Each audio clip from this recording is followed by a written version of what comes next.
Quiero agradecer a Fardit por invitarme a ser parte de este importante curso de tomografía computada, fundamentos básicos, y la clase de hoy es medios de contraste en tomografía computada, factores de riesgo y prevención. Como es un tema muy largo, lo hemos dividido en parte 1 y parte 2. Mi nombre es Marcelo Gubert, soy licenciado en producción de bioimágenes y actualmente me desempeño como responsable comercial de la línea de Pharmaceutical Diagnostic de General Electric. Quiero aclarar que la presentación de hoy no tiene potencial conflicto de interés relacionado, ya que la siguiente se hace a título personal, no en representación de la compañía para la que trabajo, y tiene carácter fundamentalmente científico. El objetivo de esta clase es conocer el uso de los medios de contraste, sus características, diferenciación de los distintos tipos existentes en la actualidad, especialmente para el uso de tomografía. Poder identificarlos, poder conocer cuáles son sus características, reacciones adversas y complicaciones que su uso pueden producir. Pero, ¿para qué se utilizan los medios de contraste? Se utilizan para aumentar la sensibilidad y la especificidad de algunas estructuras, por ejemplo, vasculares. Habitualmente son estructuras que no se ven bajo radiaciones ionizantes y entonces necesitamos diferenciarlas.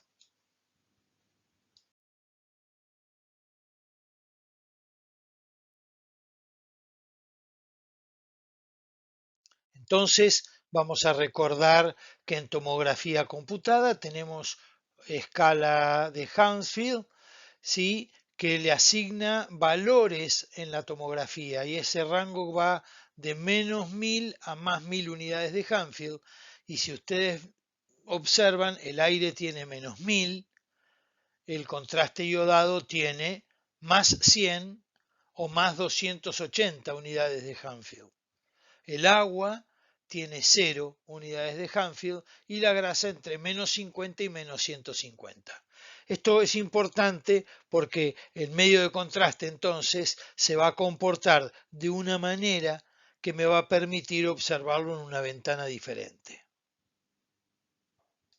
La historia de los medios de contraste nos dice que desde William Röntgen en 1895 hacia adelante se han realizado una gran cantidad de experimentaciones. Por ejemplo, inyección de yeso de París en cadáveres, uso experimental de acetato de plomo. En 1903 se realiza la primera cistografía, pielografía con emulsión de plata en 1905, y así se va evolucionando. En 1910 la era del bario, y así una vez más van evolucionando hasta llegar a 1929 con medios de contraste iodados monoméricos iónicos. Desde la aparición de los rayos X se ha tratado de mejorar la visualización de distintas estructuras del organismo. Y esto llevó al uso de medios de contraste. Entonces podemos clasificar a los medios de contraste como negativos, positivos o neutros. Negativos producen un aumento de absorción, los positivos reducen una disminución de la absorción y los neutros son aquellos que se utilizan para reducir la interfase entre el contraste que se utilice. Y por ello una primera clasificación es de acuerdo a la imagen que forman y por eso son positivos. Estos positivos son los baritados o los iodados. Y la clasificación entonces dice que los positivos son hiperdensos, los vemos blancos. Sulfato de bario, iodados, cualquiera sea su estructura. Pero en primera instancia vamos a referirnos a los hiperdensos baritados con sus características. El bario debe estar presente en forma de sulfato. Son sales orgánicas insolubles en agua, por lo que no se metaboliza, no se reabsorben en la mucosa intestinal y producen una baja reactividad. Se utilizan para estudios del tracto gastrointestinal, poseen una viscosidad y una densidad media y es eliminado rápidamente por vía digestiva. Estos varitados son hiperdensos, los vemos en blanco, pueden combinarse con contrastes negativos como el aire y el CO2. Son nuevamente una sal metálica, no se absorben, no producen artefactos. Y cuidado, no producen artefactos los varitados específicos para tomografía. ¿Por qué? Porque aquellos utilizados, esos varitados utilizados en radiología convencional, tienen una alta concentración de este sulfato de bario que da una imagen metálica en tomografía con una enorme cantidad de artefactos. Entonces, son similares, lo que cambian en el sulfato de bario de radiología versus el sulfato de bario de tomografía es o la concentración o la dilución. Si ustedes se quedan sin contraste varitado en tomografía, pueden pedirle a radiología, pero van a tener que diluirlo al 2%. Imagínense que lo que nosotros utilizamos en tomografía es al 6% y lo que se utiliza en radiología es al 98%. Claramente, el sulfato de bario para tomografía está entre el 4 y el 6%. Ese es el que ya viene preparado para tomografía. Y va a ser de su vía de administración oral. La preparación es 250 centímetros cúbicos de sulfato de bario en 750 centímetros cúbicos de agua. La administración es 750 centímetros cúbicos entre 2 y 3 horas antes, 250 centímetros cúbicos entre 30 y 40 minutos antes. La utilidad, dilatar la luz o lumen, diferenciar las paredes del tracto digestivo con otros procesos. Acá podemos observar algunas imágenes adquiridas por tomografía, habiéndole administrado sulfato de bario al 4 o 6% en las dosis que habíamos establecido y pueden ver todo el trayecto gastrointestinal. Y la utilidad de poder diagnosticar, por ejemplo, un linfoma en el ilion siendo teñido todo su alrededor. Ahora, ¿cuáles son las ventajas de administrar sulfato de bario en tomografía?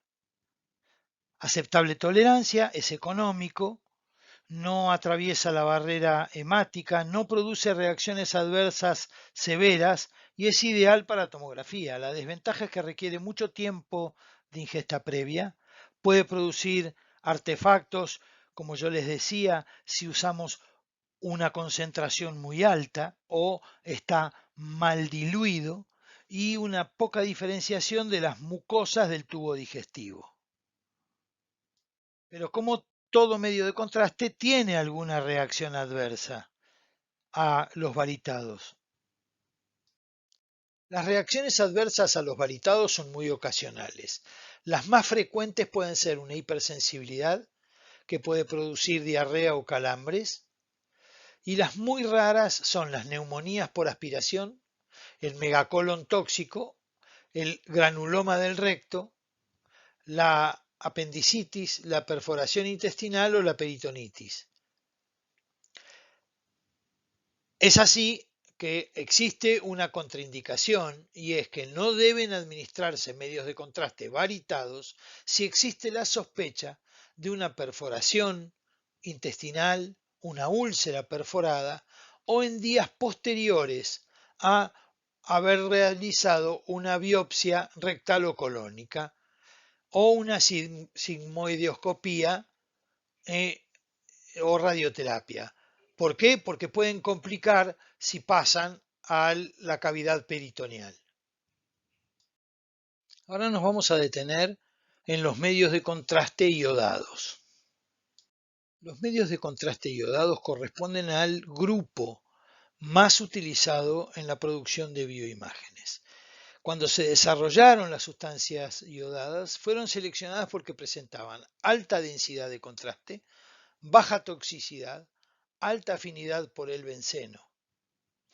y fíjense que era un grupo halógeno con características metálicas. La estructura básica de los medios de contraste iodados es un anillo de benceno con 3 átomos de yodo, 1, 2, 3, con un grupo carboxilo, que son los que producen los efectos electrofisiológicos, y radicales libres. Las características principales de los medios de contraste son ionicidad, que es el fenómeno eléctrico, se decide por el número de partículas con carga. Radiodensidad, depende de la cantidad relativa de iodo que tiene cada molécula. Solubilidad es la que permite que circule por la sangre. La viscosidad, que es la resistencia, ya vamos a ver, y la osmolaridad, que es la fuerza que desempeña toda molécula para intentar traspasar una membrana. Entonces, podemos clasificar a los medios de contraste utilizando cada una de estas propiedades antes mencionadas. Clasificación. La primera de las clasificaciones de los medios de contraste iodados es por su ionicidad, su tendencia iónica. ¿Recuerdan? Era su tendencia de carga eléctrica. Y entonces, si observamos en un grupo bencénico, tenemos un catión y ese catión tiene una carga eléctrica que se disocia con el agua. Los no iónicos, sin embargo, tienen grupos hidroxilos que no se disocian con el agua, tienen menor osmolaridad, y después tenemos los no iónicos isosmolares que no se disocian con el agua. ¿Cuáles son estos grupos? Muy conocidos, el ioxitalamato, el dioxaglato, y después están el iopamidol, el iohexol, el ioversol, el iovitridol y el iodixanol. Pero también lo podemos clasificar por la cantidad de átomos de yodo en una molécula, y pueden ser monómeros, una sola molécula con 3 átomos de yodo, o un dímero, 2 moléculas con 6 átomos de yodo. Entonces, podemos tener un monomérico iónico, es decir, una sola molécula con una carga eléctrica y 3 átomos de yodo, o un dímero iónico, que son 2 moléculas con 2 cargas eléctricas.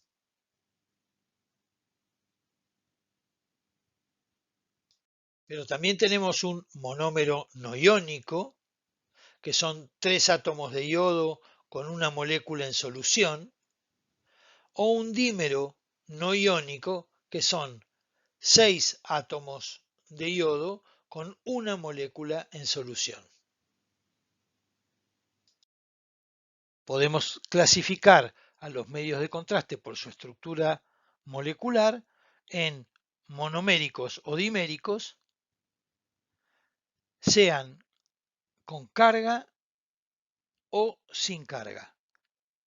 Los monoméricos con carga, el dioxitalamato; el dimérico con carga, 2 cargas eléctricas, el dioxaglato; los monoméricos no iónicos, los que no tienen carga, iopamidol, iohexol, ioversol, iovitridol; y los diméricos no iónicos, como el iodixanol. Otra característica importante es la osmolaridad y osmolalidad. Es la concentración de moléculas de una partícula en suspensión, ¿sí? Miliosmoles por litro o miliosmoles por kilo. Entonces los medios de contraste pueden ser clasificados como hiperosmolares, hipoosmolares o isoosmolares, todo en relación a la sangre. Y esta concentración, este manejo, estas partículas osmóticamente activas, está determinada por el medio de contraste que se obtiene dividiendo un número de átomos de yodo en una solución. Y ahora vamos a clasificar a los medios de contraste por su osmolaridad. Hiperosmolares, es decir, una osmolaridad alta, entre 1200 y 2400 miliosmoles por kilo. Media, entre 600 y 800 miliosmoles por kilo. O isoosmolares, que son la misma osmolaridad de la sangre, entre 290 y 300 miliosmoles. Pero ¿por qué la osmolaridad es tan importante? Porque la hiperosmolaridad o la osmolaridad alta, alta o media, produce un arrancamiento de una molécula en el eritrocito y lo deforma, produciendo o retirando agua extravascular. Y esta hiperosmolaridad produce un desplazamiento de líquidos y expande el volumen de la sangre y puede provocar sensaciones de dolor y calor. La incomodidad del paciente puede causar un aumento en los efectos de movimiento, producir imágenes subóptimas o comprometer la calidad de imagen. Este desplazamiento de líquido desde los eritrocitos cambia la morfología celular y esto es lo que produce un daño. Entonces nos preguntamos si la osmolaridad es un elemento clave y está demostrado que los medios de contraste de alta osmolaridad pueden causar esta deformación en las células de la sangre y sobre todo en las células endoteliales.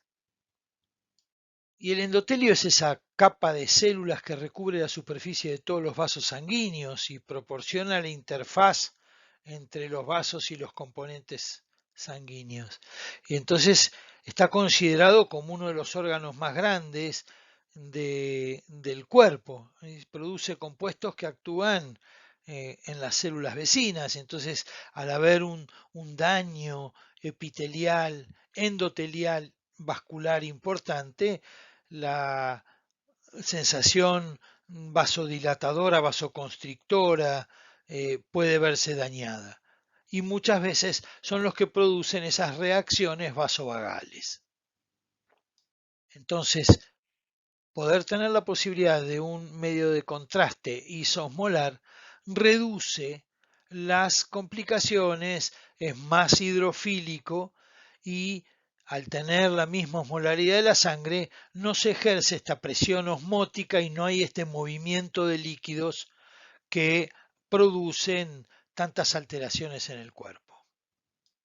Entonces, para resumir, un medio de contraste isosmolar reduce la quimiotoxicidad.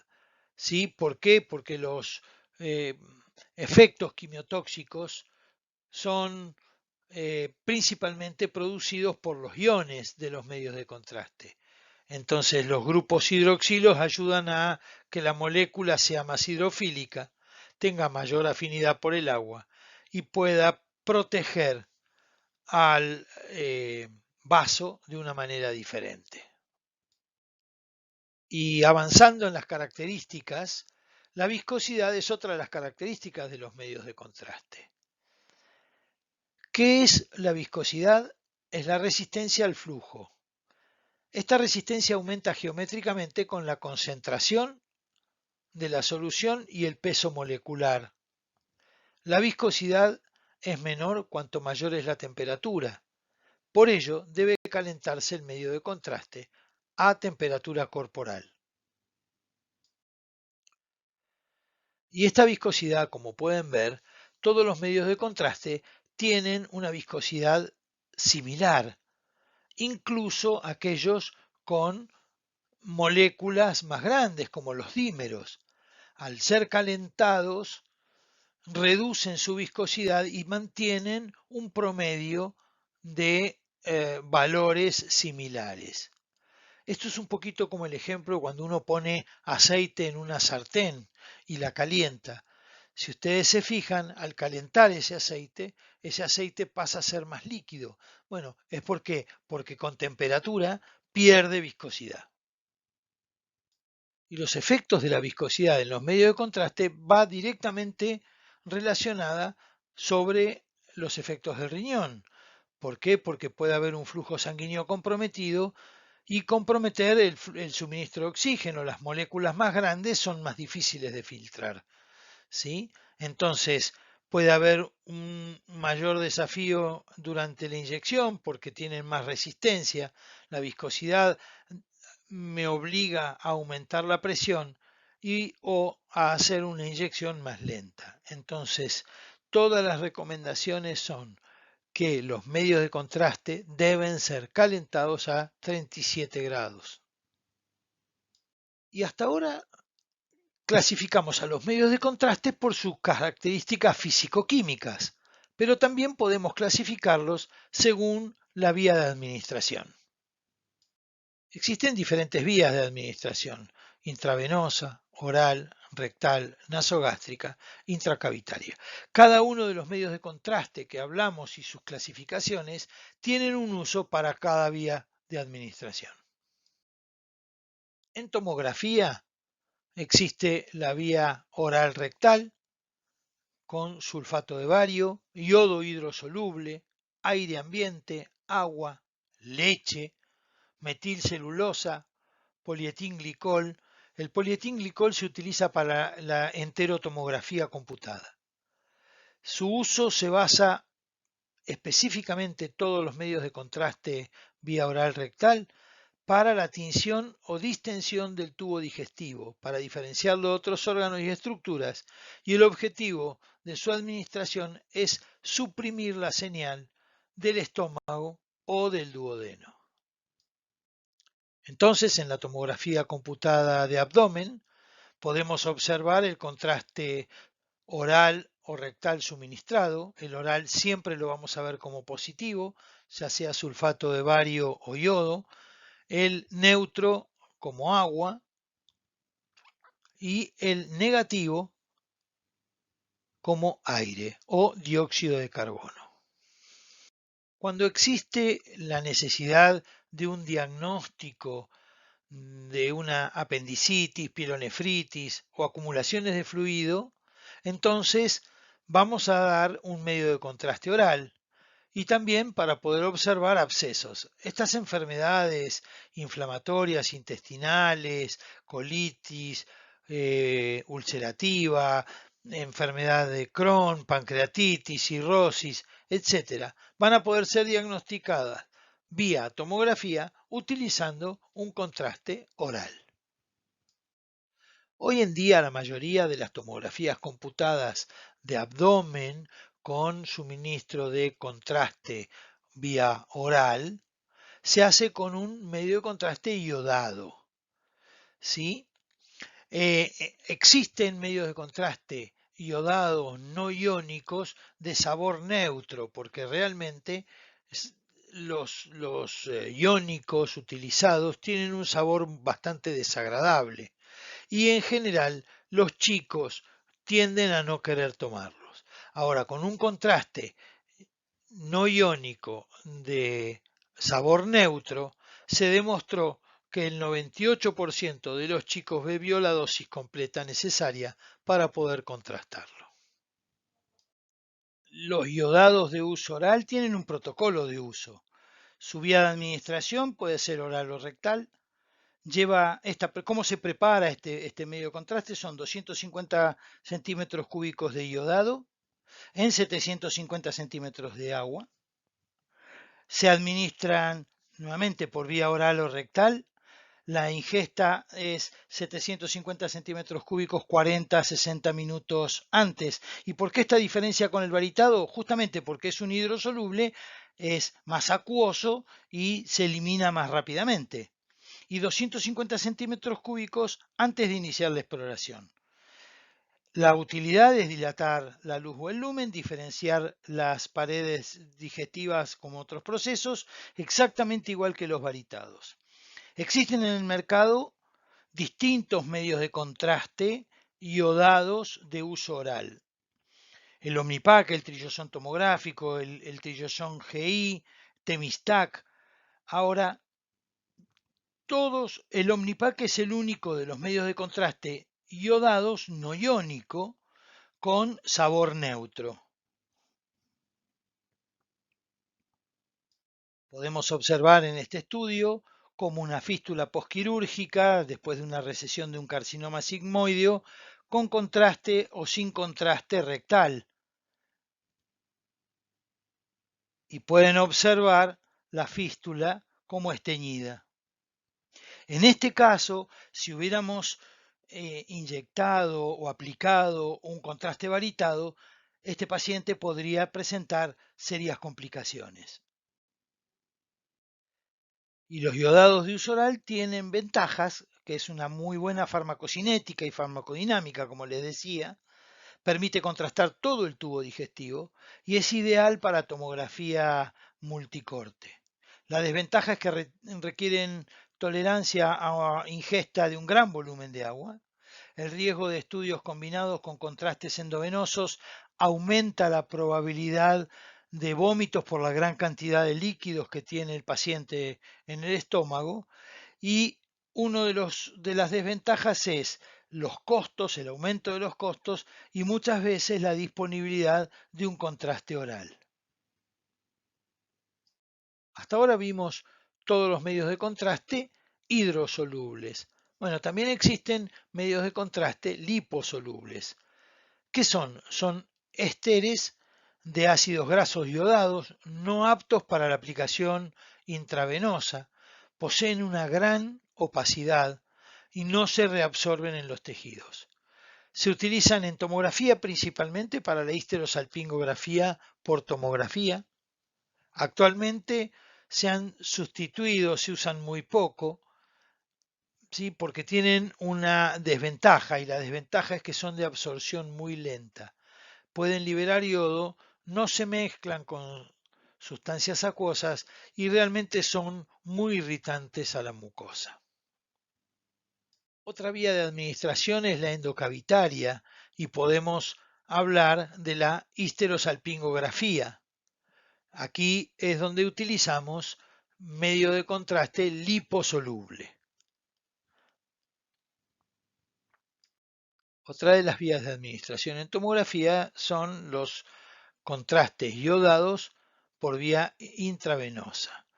Se utilizan para exámenes vasculares, parénquima, etc. Estos contrastes permiten la visualización de vasos sanguíneos, vísceras, depende de la concentración de contraste, cómo se difunde en la estructura anatómica y podemos ver la fase arterial o la fase venosa, de acuerdo a lo que querramos visualizar. En órganos muy vascularizados, tumores de gran capacidad angiogénica, y por eso decimos que son hiperdensos o hipercaptantes. Los tiempos de adquisición después de la inyección son arterial temprano, arterial tardío, hepático o venoso portal, la fase nefrogénica o la fase de equilibrio.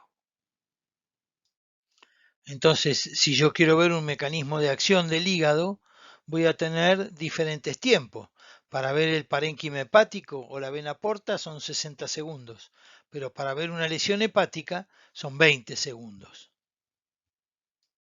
Pero también en tomografía multicorte puedo observar la fase arterial. Y la decisión de qué fase quiero visualizar es lo que marca la diferencia.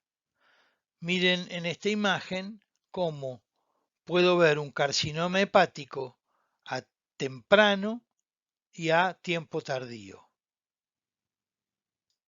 Pero además de las vías de administración, tengo que tener en cuenta cómo son estos volúmenes de contraste.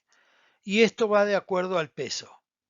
Menos de 75 kilos, el límite ideal máximo son 100 mililitros. Más de entre 75 y 90 kilos, 120 y más de 90 kilos, 150 mililitros. Pero también altera el flujo.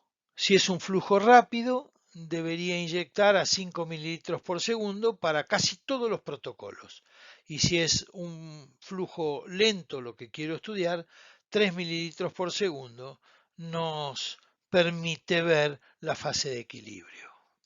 Aquí tenemos un comparativo de pico máximo de unidades de Hanfield en función del flujo de inyección.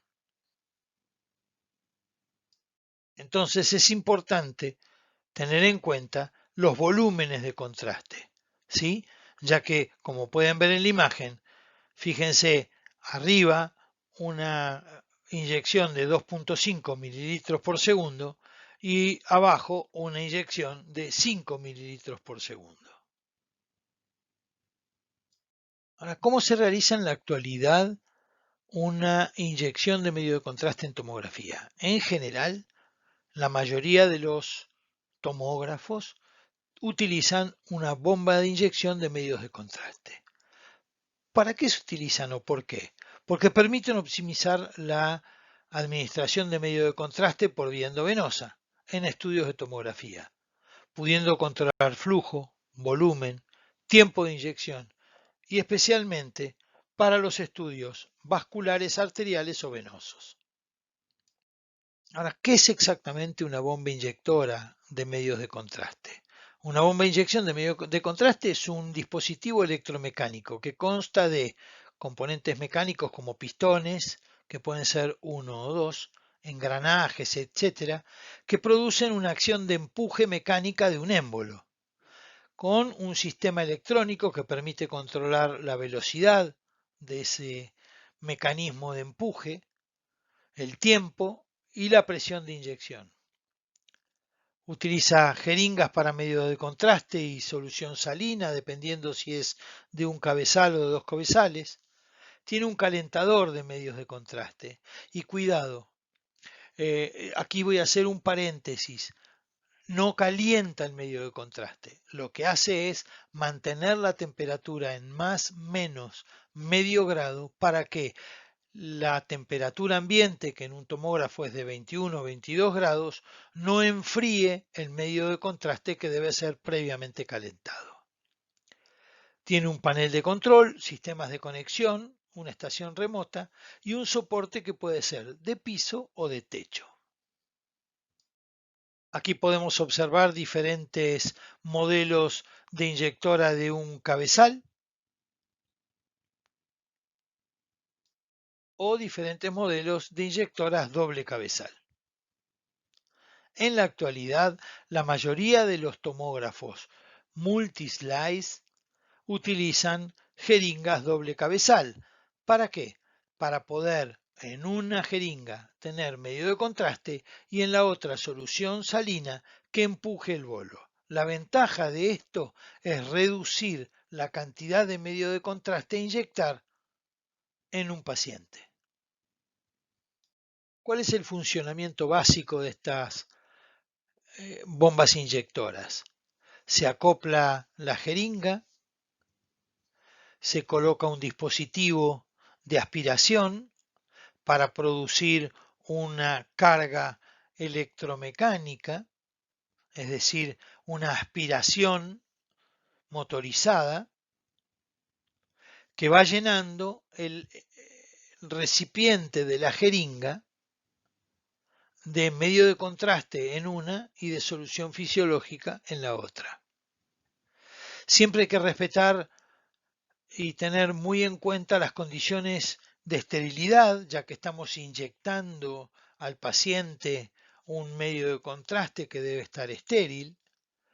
Una vez que la jeringa se completó, se realiza el purgado del aire, programamos el volumen, el flujo y las diferentes fases, y con un conector de baja presión que tiene una llave de 3 vías en la punta, lo conectamos al paciente.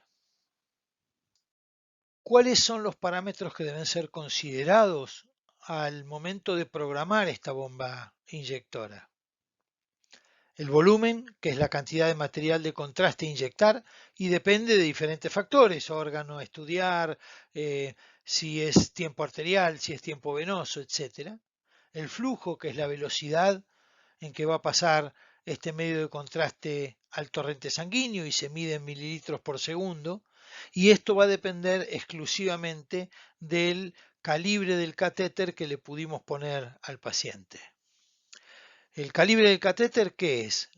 Hay diferentes tipos de catéter, Avocat u otros nombres comerciales, que se va a seleccionar el adecuado de acuerdo al calibre de la vena que voy a canalizar. Ahora, otra cosa importante a tener en cuenta es la ubicación de ese catéter, el sitio de punción. Siempre se debe empezar una punción por lo más distal. Lo más fácil es ir al pliegue del codo, pero si hay una complicación, ese miembro queda anulado.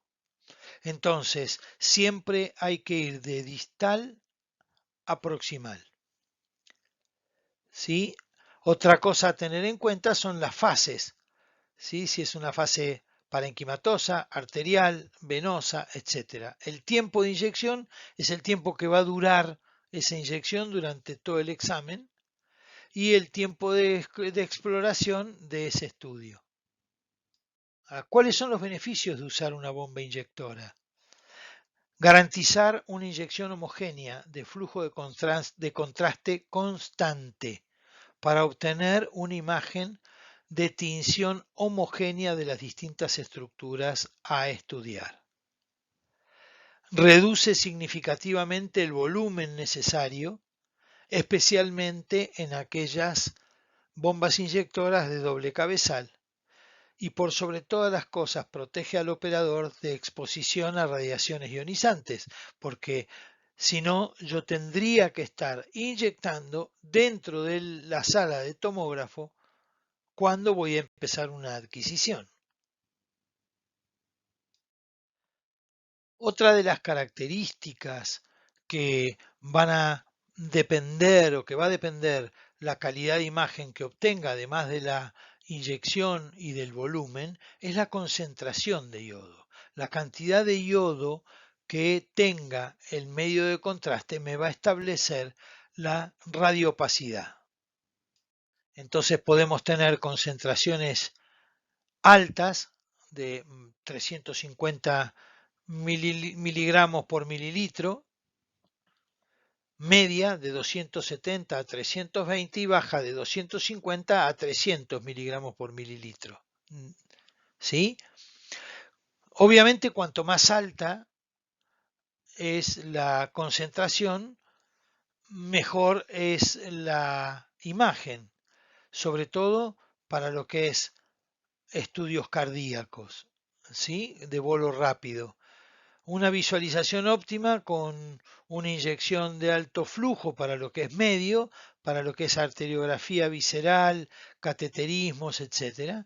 Y de baja concentración para lo que es histerosalpingografía, arteriografía periférica o pediatría. Tengamos en cuenta que la concentración de yodo de un dímero es 6 moléculas de yodo, por lo cual un dímero de baja concentración, como es un 240, va a tener una concentración similar a los 270 o 320 miligramos de yodo por mililitro. Y en este cuadro comparativo podemos ver la concentración de medios de contraste, cómo influye en unidades de Hanfield de acuerdo a su concentración. Miren la línea roja en 300 miligramos por mililitro, la línea verde amarilla de 350 y la de 400 miligramos por mililitro es la que mayor pico tiene. La parte 1, existen innumerable cantidad de protocolos de acuerdo al tipo de estudio que quiera realizar. Mi recomendación es, cada uno de ustedes debe hacer su propia experiencia de acuerdo a tipo de inyectora, tipo de medio de contraste, volumen, concentración, etc. es muy difícil establecer un protocolo único y general. Va a depender de qué medio de contraste utilicen, de qué concentración, de el peso del paciente, del gasto cardíaco, etcétera, etcétera. Y así damos por terminada la primera parte de esta clase. Habíamos dicho que la clasificación para nosotros más importante era la imagen que formaban. Entonces teníamos a los baritados y los iodados como positivos y ahora tenemos los negativos como el aire y el dióxido de carbono. Los medios de contraste negativos son hipodensos, los vemos en negro. En tomografía vamos a utilizar aire y dióxido de carbono. El oxígeno y el helio se utilizan en otros tipos de exámenes. Son radiolucentes, disminuyen la absorción y atenuación de los fotones, tienen un bajo número atómico, se observan negros o grises, son solubles en sangre y rápidamente eliminables. El contraste neutro en tomografía es aire o dióxido de carbono. Generalmente la administración es la vía rectal. La preparación se utilizan antiespasmódicos intramusculares para comenzar el examen. La técnica de administración es con una cánula, se hace una insuflación controlada con una sonda de 3 vías. La utilidad es dilatar la luz o lumen del colon para generar un espacio radiolúcido, principalmente para realizar estudios de colonoscopía virtual.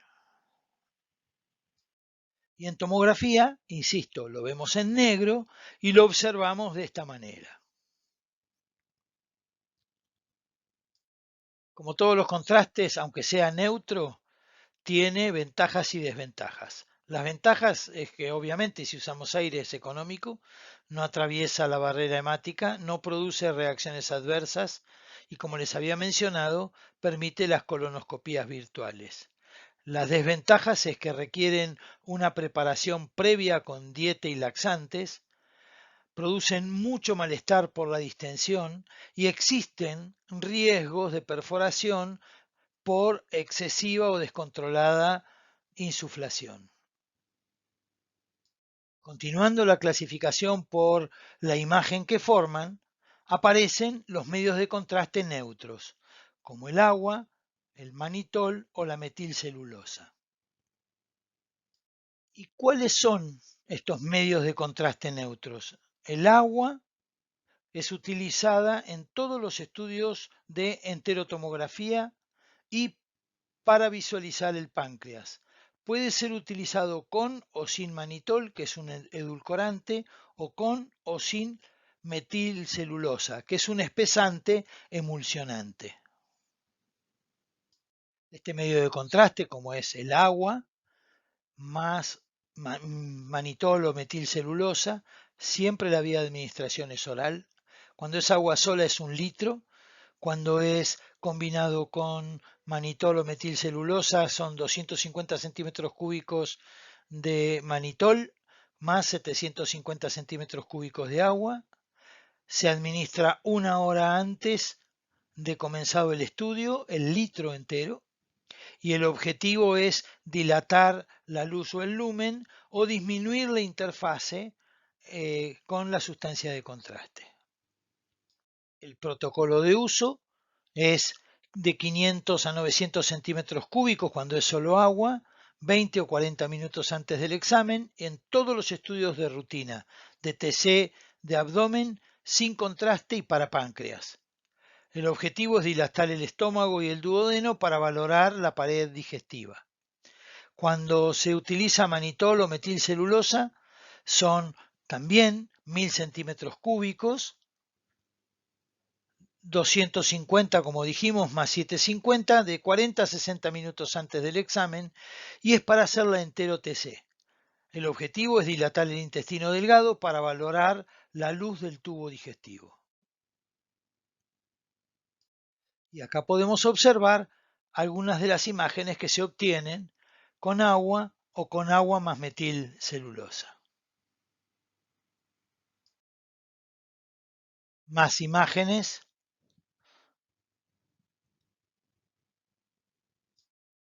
Otras imágenes de visualización del tubo digestivo con manitol, sin importar que el medio de contraste que se utiliza es agua, tiene ventajas y desventajas cuando está suministrado solo. La ventaja es que tiene una buena tolerancia fisiológica, que es económico, porque es agua, no atraviesa la barrera hemática, no produce reacciones adversas, no produce artificio por diferencia de densidades y es ideal para tomografía multicorte. Ahora, cuando está asociado a manitol, es un contraste fisiológico, manitol o metilcelulosa, perdón, es un contraste fisiológico ideal para diferenciar procesos inflamatorios de la mucosa y especialmente cuando se suministra con contraste endovenoso. La desventaja es que requiere una ingesta de un alto volumen de agua y por lo tanto tiene un riesgo en estudios con contraste endovenoso de generar vómitos por el gran volumen de líquido que tiene en el estómago. La desventaja con asociado a manitol o metilcelulosa son las mismas que las del agua, con un agregado que es que pueden producir diarrea. Y damos así por finalizado la parte 1.